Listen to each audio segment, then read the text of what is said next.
मी सांगू इच्छितो, तुम्ही तुमचं विधान परिषदेचे पदवीधरचे आमदार आहात. आपल्या पदवीधरचा खूप जबाबदार आहे. पदवीधर मतदारसंघाच्या मतदारांनी आपल्याला ज्या अपेक्षेने निवडून दिलंय, मला धुळ्यातून फोन आले होते, नाशिकमधून फोन आले होते, आम्ही निवडून दिलेला आमदार म्हणे संगमनेरच्या गल्लीबोळातले प्रश्न विचारतोय. म्हटलं ते त्यांना विचारा, मला नका सांगू. त्यांनी हे मला सांगितलं की आम्ही त्यांना तिथं आमच्या भागात आल्यानंतर विरोध करणार आहे. म्हटलं मला त्याच्याशी काही कर्तव्य नाही, परंतु माझ्या बाबतीत सांगायचं झालं तर माझ्या त्यांना पदवीधर पुरतं आपण मर्यादित राहा. पदवीधरांच्या खूप चांगल्या समस्या आहेत. 40 वर्षापासून आपण आपल्या मामाश्रींनी व आपल्या परिवारांनी जो काही संगमनेरकरांमध्ये उद्रेक चालवला होता, दहशत चालवली होती, हिला कुठंतरी विराम आलाय. त्यामुळे फक्त कॅमेरे दिसले, माध्यमाचे प्रतिनिधी दिसले म्हणून वाचाळवेसारखं कोणावर आपला अधिकार सांगू नका.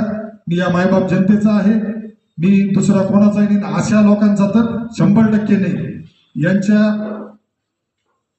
माझ्या विजयामाग यांचं काही मात्र योगदान नाही. यांनी मुंबईला सुद्धा जाऊन एका वरिष्ठ मंत्र्याला, उपमुख्यमंत्री अजितदादा पवारांना नाव सांगतो मी, त्यांना जाऊन काय सांगितलं होतं ते आता मी जाहीर सांगतो की आमच्या मामाचं नामचं पटत नाही म्हणे.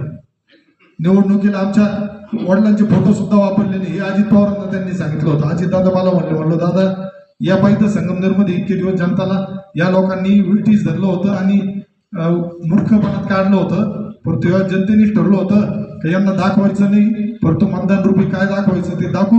आणि यांना आता इतके वर्ष यांनी आपल्याला मूर्खात काढलं तर त्यांना मूर्खात काढू. त्यामुळं त्यांनी माझ्या या मायबाप जनतेचा फक्त माझ्यावर अधिकार आहे, बाकी कोणाचा नाही.